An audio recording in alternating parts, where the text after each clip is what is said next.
Drug Club. Today I'm bringing you another build video for Warhammer Chaosbane, and this one is for Jugen Haider, the Witch Hunter class in the game. It's using the Jailer set, and this is why I decided to call it the Jailer's Cage, because I really love that trap heroic skill that we get. So the build is recommended to play solo up to Chaos 8. And I've tested Chaos 9 and Chaos 10 with 2 and 3 men, and yeah, it's doable. You can do Chaos 10 with 2-3 people or Chaos 9 with 2-3 people. You know, when you stack all the buffs, it works well. But for solo, I don't think it's better to go any higher than Chaos 8. It doesn't have the best DPS, nor does it have the best survivability, but it's okay. It may not be a meta build, but you might like traps and you might want to play with this build. In co-op I've done over 50 million hits.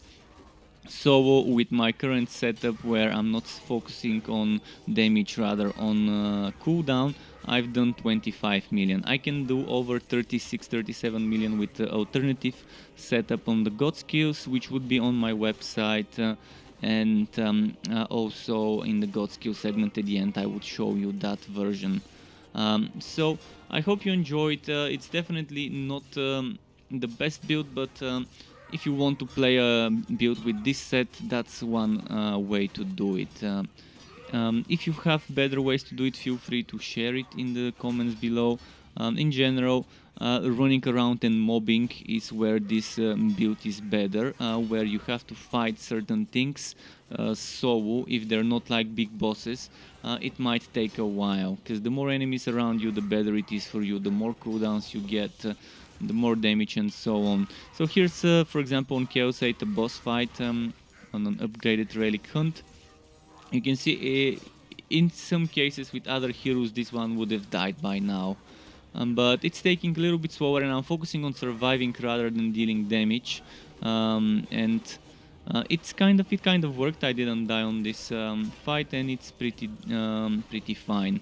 So I will show you the skills, then the legend ranks, then the god skills, and then the gear and more gameplay. The skills for this setup are a little flexible. There are some things you could change. For example, it doesn't matter which one you pick for your basic attack skill. In fact, you could try and make a build without a basic attack skill at all and put something else there. You definitely want Cast Iron Heroic, obviously, because it's the heroic skill. It costs 0 points. This set is supposed to be played with that skill. Then we have Condemned Mastered, which is great because, well, it makes the enemies take more damage. You could try and downgrade this if you want to, but yeah, I don't think it's gonna be worth it. So you can see Past Judgment and Taunt enemies who dare to face Sigmar Justice and Condemned enemies are slowed, and all damage they take is increased by 30%. This one is 20 and this one is 20. And on top of that, this was for 8 seconds, this is 8 seconds, this is 8 seconds. And for every condemned enemy that dies during the effect, all players regain HP and energy, and their current cooldowns are reduced. And this current cooldowns being reduced is amazing for this build. And you can see when you're mobbing, when you're killing a lot of trash mobs at the same place, the cooldown of this and all the other things constantly goes down. Now another thing that goes well with this build is Sacred Sigil, because it's a trap alongside this. So yet another trap, Sacred Sigil.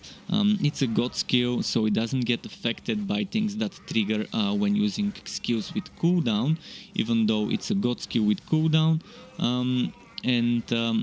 That means things like the Ring of Resonance will not get procced by Sacred Sigil.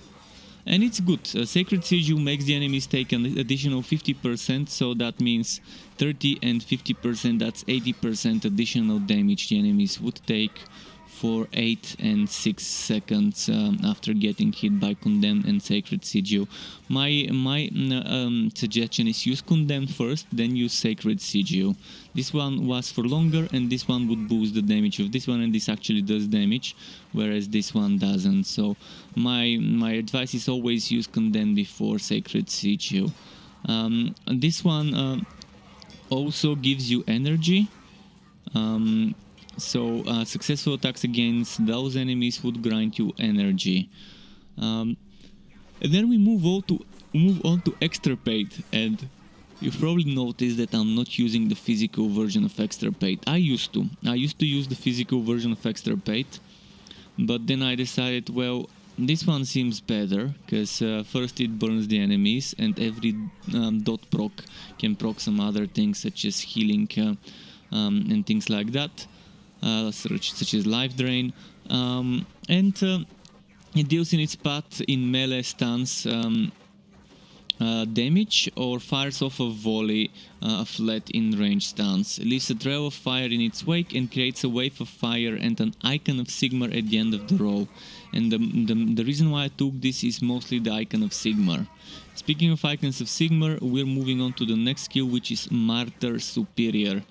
Assume stance that grants a stackable damage bonus and a damage reduction bonus for every hit taken. If damage is taken while burning, the attackers are burnt as well. Creates icons of Sigmar when activated, and this creates 4 of those icons. It also stacks up to 50 times for those 8 seconds.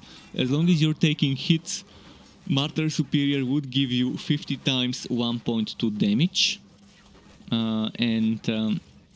It's an increase, and 50 times 0.3 damage reduction, so it's pretty good. I mean, you can try and use another one like this one, which gives you less damage but more damage reduction. So instead of 0.3 times 50, you get 0.4 times 50, but instead of 1.2, you get 1.0. This one also heals though. Also heals you for 15% of your total HP to you and your teammates. I still prefer using this because of the icons of Sigmar and because it gives more damage. So now that we've went through the active skills, let's talk about the passive skills. Duelist chain reaction you get from invasions. So if people are wondering how the hell does he have this duelist chain reaction, well, you get it through here. So basically you have to do the invasions on whatever rank you want. My advice is to start doing rank 10 and then just get this node here for the corruption resistance. It would really help you. And after that you can try moving towards here. If you feel like it's difficult and you can't push further or that you're dying a lot due to the corruption, maybe get this corruption resistance and try again. If it's still hard, then try to get this corruption resistance and this corruption resistance and then try again. You should be able, with full red set, any full red set, if you play it well, you should be able to just get this one corruption resistance and push all the way to the duelist chain reaction without needing another corruption resistance.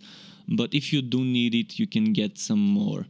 It's not out of the question. And while we are talking about this, this is where you get Altering of Resonance. More about the Altering of Resonance in the gear segment though. So at any point, if you think you want more stats, you can get this, you can get this, you can get this, and all those things here that debuff the enemies and buff you and give you resistances and corruption resistance and all sorts of things if you're having trouble. So yeah, duelist chain reaction up to 3 stacks, each stack 100 damage, and it lasts for 6 seconds. So within 6 seconds you need to cast another skill to keep the cooldown streak going. So I'm using this and boom, I've got duelist chain reaction. If I use this, boom, I've got 2 stacks. And now I need to use something else that's on a cooldown, boom, Martyr, and then we've got 3 stacks. And by the time this expires, I should be able, well, see, if you play it properly, you would be able to. It all depends. Again, cooldowns keep getting reduced while we are fighting with this build, so you shouldn't have problem keeping that at 3 stacks in the middle of a fight. Now, Inculcation Mastered. It gives us the following bonus. Icons of Sigmar grant more energy and have a greater chance of appearing. Damage increases for every nearby icon of Sigmar. And I think this is a great skill, and I love it. And that's 5% damage for each icon of Sigmar. So this skill alone gives us 4 icons of Sigmar, which is 4 times 5, which is 20% damage. And then while we are dodge rolling with this, that's at least 1, 2, 3 or 4, depending how you can adjust those. But at least you would have one Icon of Sigmar for another 5%, but at most times probably you would be benefiting from 10% from 2 of those icons when you do this and this. So that's something to keep in mind. And it also gives you energy, by the way. Then taking a critical hit has a chance to increase damage reduction for a few seconds. This padded armor skill you get by doing the quests in the DLC called Tomb Kings, which is a free DLC. Everyone should have access to it. And this goes all the way to 50 stacks of damage reduction of 0.6% damage reduction per stack. So as long as you're getting hit, this would keep lasting, and you should make sure you're taking hits every 6 seconds, other you lose this. And those hits need to be crits, by the way. So if you don't like it, replace it with something else. And speaking of DLC skills, there's the Hero of the Desert. Hero of the Desert is great. It gives you a bit of damage reduction, HP, counterattack damage, crit damage, energy and movement speed for 7 points.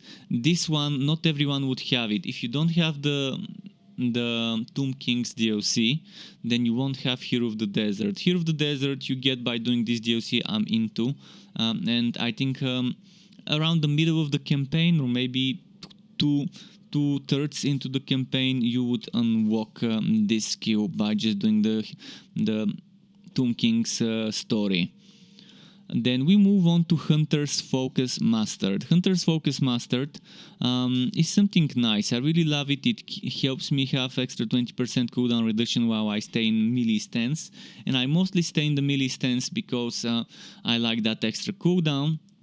And it also gives you up to 15% damage reduction as long as you don't switch. When you switch, then you have to wait a while for that to be better. We don't care about the energy cost reduction, but if you change to ranged, you do get the energy cost reduction. But again, I keep that as a melee stance, so I get the cooldown most of the time. And then we have Sacred Shackles. And I was testing this skill last night. To make sure it actually works. It's a little fickle. I still can't say it works 100% of the time and all the time. But I've noticed an increase in the damage of both Cast Iron and Sacred Sigil. And since Icons of Sigmar count as traps, they should also get an increase from this. And that also increases physical damage, so anything that does physical should get an increase even if it isn't a trap. This is physical and a trap, but it only gets the increase 1.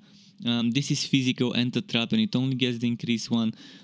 This is fire damage, but the trap itself, the Icon of Sigmar is a trap, and this Icon of Sigmar also is a trap, so it should get boosted. Sometimes on bosses I would switch Hunter's Focus Superior Mastered for Silver Blades Superior if the bosses are healers, but that just to make them heal less. But I found out that now that I've got Altering of Resonance, I no longer need Silver Blades, because I can just use a skill with cooldown next to the boss or mini-boss and stun it. Or you can save Sacred Sigil and just use it when the boss starts healing. For example, when the troll goes into a healing phase, use Sacred Sigil, that will stun it. But you can just use Condemn or Cast Iron or Martyr next to the enemy, and that's gonna be good enough. Now, a quick word about the legend ranks. You press C on PC to open the status window, and you click on legendary rank after you reach level 50.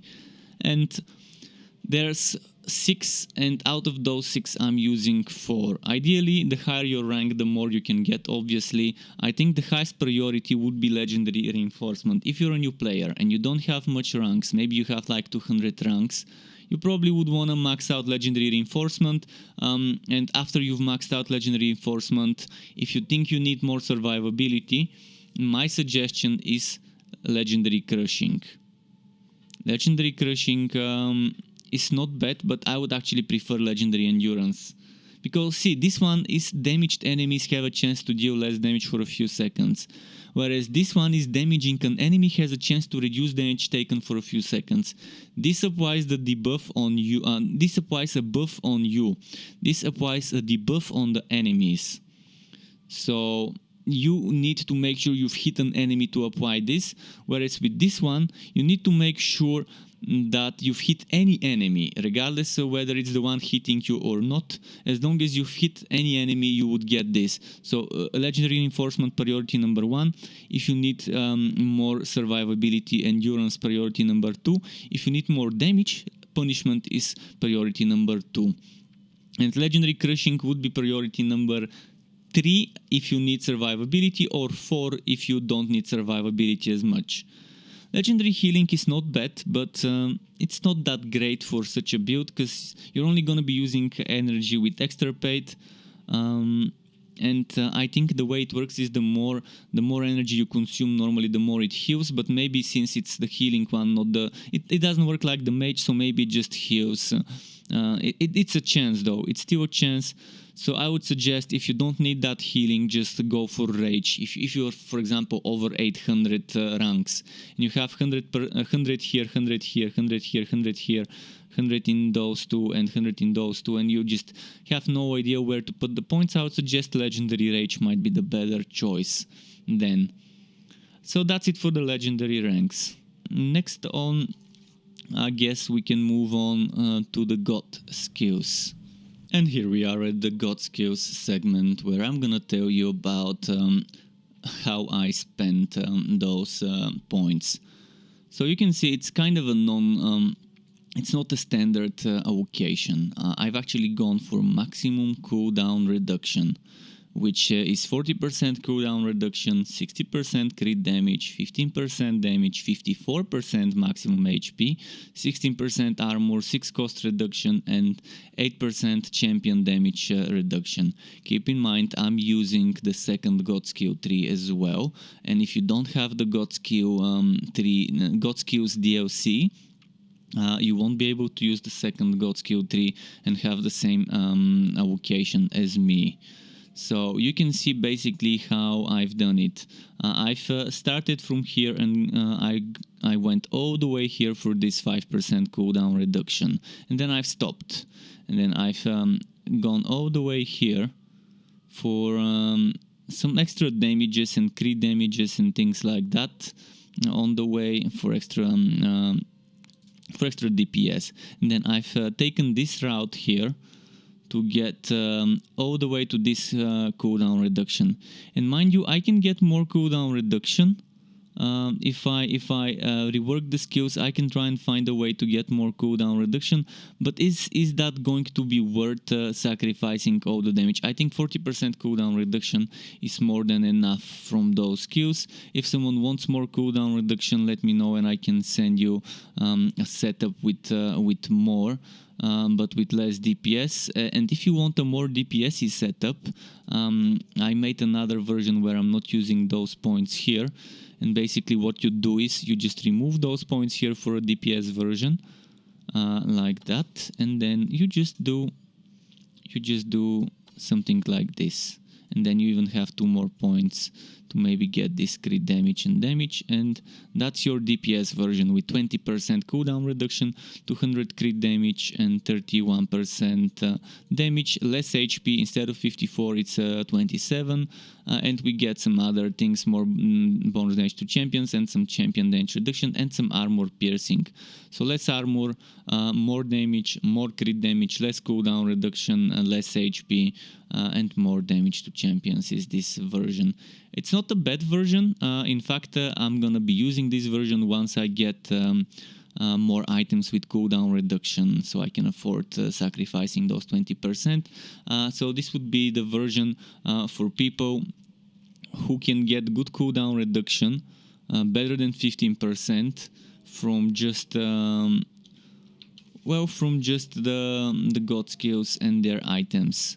From just 20% in the god skills, because right now, as you see, this one is supposed to give me 20% cooldown reduction, and I also am supposed to get 20 from my from my god skills, but yet my stats only show me 15.6, which seems a little buggy to me. I'm not sure why that's the case, but that's kind of how it is. And you see, the cooldown is very important for this build. That's why I suggest to play with the standard god skills, but that was a suggestion for those of you who wanted a version with less cooldown, more DPS. And here we are at everyone's favorite segment, which would be the gear segment. And I normally start talking about the items and affixes I would suggest with the set items. So the set of choice is the Jailer of Sigmar, also known as the Jailer set, and the bonus of this set is as follows. Hitting an enemy with a trap increases the trap's damage for a few seconds and reduces cooldowns for all players. So this increases the trap's damage by 150%. And that's for 5 seconds. And it's weird how they've worded it. It increases the trap's damage. So is it gonna increase the trap's damage if I do another trap? Does it increase the trap damage on the initial hit? How exactly, or does it increase all trap damage? It's super badly worded, and I hope they kind of reword some things in the game such as this. And the cast iron skill is improved and no longer requires skill points to equip, which means getting heroic cast iron, which costs 0 points to equip, and it's stronger, better, etc. So normally you would want on the helmet to have cooldown reduction. The higher the better. You want HP, the higher the better, as priority number 2, and as priority number 3 I would say armor. After that, anything else is quality of life, fewer slots, whether it's resistance to damage over time, health regeneration, cost reduction, energy, wood quality, etc. It's entirely up to you. You want cooldown reduction number 1, HP number 2, armor number 3 in priority. For the overcoat, which is the chest armor, and the trousers, which is the leg armor, you want priority number 1 to be HP, priority number 2 to be armor. The rest is fillers. Then for the boots, priority number 1 would be HP, priority number 2 would be armor, and priority number 3 could be movement speed. You don't need movement speed as much because extra paid we can practically spam it and we move much quicker. The rest is fillers, so HP 1, armor 2, movement speed 3, and the rest fillers. Then Jailer's gloves, they are the one armor piece that gives you offensive stats, so priority number 1 would be damage. You can get crit damage and damage over time, but priority number 1 is damage. Crit damage does not give you as much DPS as damage. 6000, 5000 flat damage is much better than 30, 40, even than 50, even than 90 crit damage. Keep that in mind. Of course, you cannot get 90, you can get around 40 something crit damage on the gauntlets, so damage is priority number 2. Priority number 2, in my opinion, would be HP. Priority number 3 would be armor, and then number 4 would be crit damage or damage over time, and the rest would be fillers. Now we're moving on to the weapons, and the obvious choice for a trap build would be conversion tools. Traps have a chance to deal extra damage to enemies with high health and to stun enemies with low health, and the damage taken is plus 250%. So traps do 250% more damage, but that's a chance. It's not all the time. It's not all the time, and that's only to enemies with high health, and the developers haven't explained what do they refer to enemies with high health. Do they mean enemies above 75, above 80, above 90% HP, or do they mean targets like bosses, mini bosses that have high HP base, that have a ton of HP? And it also stuns enemies with low health, so does it mean enemies under 20%, under 15%, under 50% as a threshold HP, or does it mean enemies that are trash mobs and have low HP base? But that's the conversion tools. It can give you some nice increases on the conversion tools. You want priority number 1 damage. I would say priority number 2 probably would be maximum HP. At least for me personally, I'd rather have more HP than offensive as a priority. Priority number 3 would be something like crit damage and health drain, equally important, I think. And then priority number 4, maybe actually as well as the crit damage and health drain, I would say priority number 3 would also be cooldown reduction. So get damage, get HP, and then start looking for either health drain, crit damage, or cooldown reduction. If you can get all those 3 together, even better. And you can have 6 stats, and so far we've set 5. And for the other thing, you could try and get maybe armor piercing. So maybe the perfect row could be something like damage, HP, cooldown reduction, crit damage, health drain, and armor piercing. Or instead of armor piercing, you can go for something that's kind of like, I don't know what else would be better. Damage over time maybe. It's not gonna be bad, but it's not great for this build because we're not relying too much on it. But yeah, that's kind of the roles for the blade. And now we're moving on to the pistol. I'm using Depth of Flame because I think the other pistols are either just not working properly or broken, or I just plain don't like them. For example, Sigmar's Breath. First, I don't see those bounty enemies often, and in general, I think it's a waste. It's not worth it. Then Divine Wrath. I don't think it works well for this setup. Maybe there's some weird nice builds with Divine Wrath I haven't found, and I will be testing some of those later. And remaining in the same stance gradually increases damage but slows cooldowns. We don't want to slow our cooldowns. It's a good idea if it didn't slow the cooldowns, if it sped them up, but maybe increase the energy cost, then it would have been nice. But yeah, it's gonna give you 100% damage anyways, and this gives us 100% as it is. Damage over time is increased and cooldowns are reduced for each burning enemy within a certain radius. In addition, dealing fire damage has a chance to create a fiery explosion that leaves a persistent fiery area on the ground for a few seconds, which burns enemies. So this is great, it keeps reducing our cooldowns, it's perfect for this build. And we do some burning with extirpate, and I think this one also does burning. If I'm not mistaken, the icons of Sigmar start burning the enemies. Maybe not. In any case, it's still a good pistol, and it's the only one I think it's worth using. Another thing you can try instead of the conversion tools would be Saintly Blades. Energy decreases over time if energy is high, all damage dealt is increased, and the Sacred Aura inflicts fire damage to all nearby enemies. If energy is low, all damage taken is reduced. Again, this one would be decreasing your energy a lot, -3 energy regeneration might be too much to handle, so I'd just stick to conversion tools and Depth of Flame. Here you want cooldown reduction, crit chance and damage as top priorities. I would say crit chance and damage priority number 1. Priority number 2 probably would be cooldown reduction and HP, equally important. And then priority number 3 would be things like crit damage, armor piercing, etc. You cannot get crit chance here, but you can get twice as much crit damage and twice as much HP and twice as much armor piercing, whereas on this one you can get crit chance, but the cooldown, armor piercing, and HP and crit damage bonuses you can get are half of the ones on the blade. And that brings us to the amulet and rings. The amulet can give you armor, the rings cannot, but it's not a high priority for us. High priority I think for this build would be crit chance, damage, cooldown reduction, HP. You want those 4 stats, and then after that, for the final 5th stat on a green, you could be looking at things like health drain maybe, or armor piercing, or crit damage, things like that. But you want damage, you want crit chance, you want cooldown reduction, you want HP.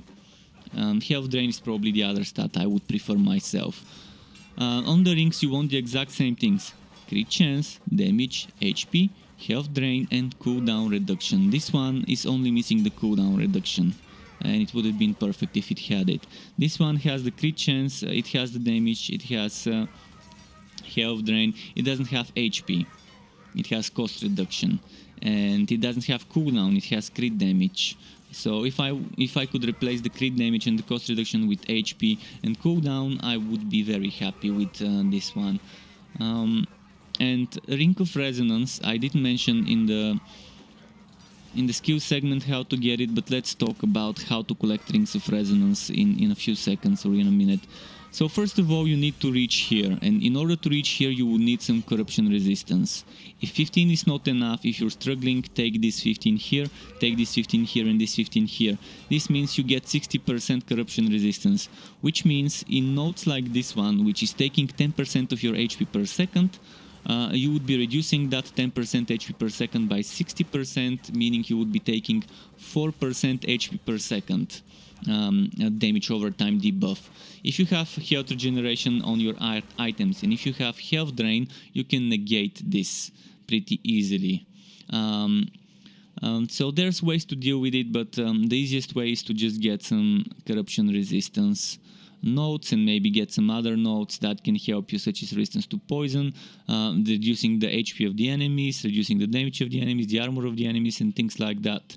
There's all sorts of things you can take in all of those little circle nodes. And once you reach this, and I strongly suggest push on rank 10. Don't go rank 1 and then rank 2. Push on rank 10. And before you click on this ring, after you finish this node, stop. You're finishing this node, you're at rank 10. What you do is you switch to rank 1 and then you click here and make sure you have room in the inventory for 10 rings. You click here and this gives you a ring. Then you go to rank 2. You click here, it gives you another ring. Then you go to rank 3. You click here, it gives you another ring. But you're saying, okay, why don't I push on rank 1 then? Well, if you're pushing on rank 1, you're only gonna unlock the rings for rank 1. Whereas if you push on rank 10, every single node you complete gets completed for the ranks before it. So let's say I complete this node here. Oops, sorry, I didn't want to start it. I'm gonna exit. So let's say I complete this node and then it's done on rank 10. What's gonna happen is on the other ranks, this node would be completed. So yeah, hypothetically, I'm completing this node, the Norska very hard rank 10 node. Then when I go back to rank 9, this would be completed. When I go back to rank 8, this will be completed. And it will be completed on anything under rank 10.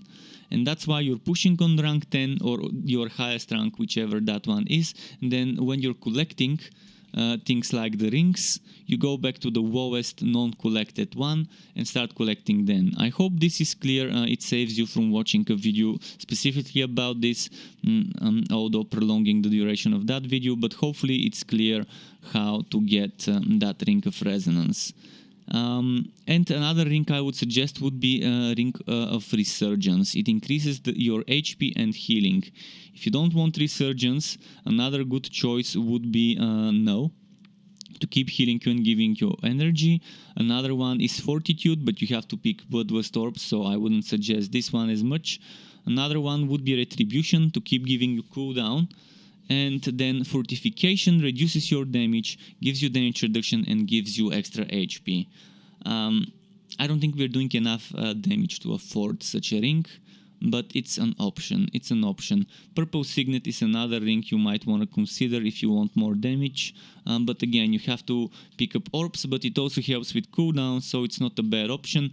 And this one of the Burning of Void, it's not a damage over time build.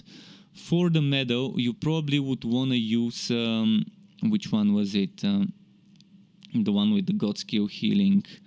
I think it was this one. Thrice Blessed Copper Medal would heal you for 20% HP every time you use Sacred Sigil. Alternatively, another good thing is, I wouldn't suggest Medal of the Just, but it's something that can give you, if you stack a ton of health, regain damage reduction. But another thing you could consider probably is the Enchanted Jade Medal. It's gonna heal you for less when using the potion, but the potion timer would be 30% less as well. Or just use, like me, Medal of the Exemplar to get wood quality based on your crit chance. 80% crit chance, which is the limit, gives you 500 wood quality. So do the maths, how much you get per 10 or per 100 crit chance.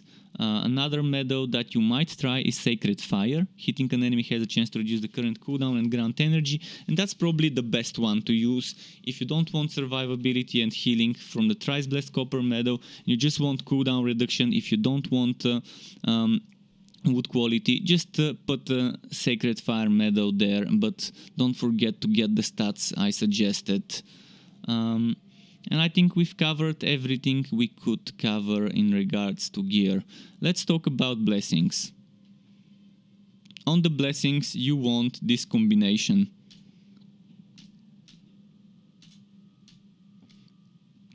With links and with a God token. So this gives you between 4k and 4.48k damage and up to 4k HP. If you want less damage and more HP, you can do this on one side.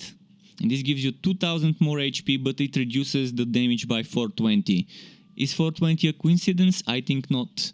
Might be intentional. So if you do it another time on the other side, you're losing another 420 damage, but you're getting another 2k HP.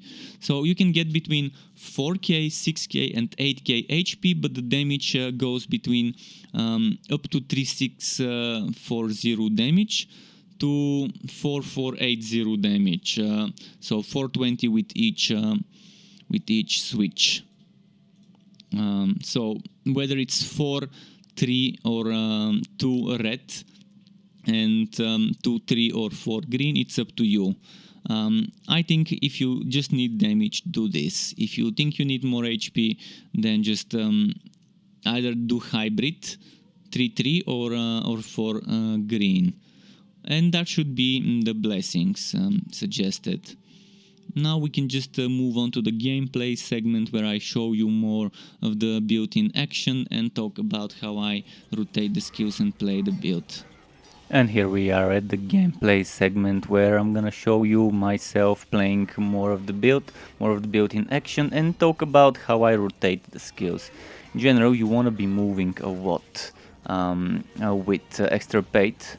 And then while you're moving, you're leaving icons of Sigmar, and you can just move back and forth from one spot to another, just leaving those icons. And you want to be spamming the traps as much as you can. It's very difficult to make sure that the enemy is hit with the trap if you don't know exactly the range of the trap, the radius of that circle of traps.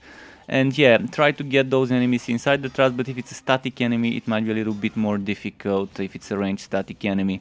And then you want to also be using your God skill trap as much as possible. So the rotation normally would be start with Condemn, then use the regular trap skill, then the God skill trap. And if you want to take it up a notch, use Martyr before starting the DPS, so you can have more icons of Sigmar around you to boost your damage. And that pretty much is it for the rotation.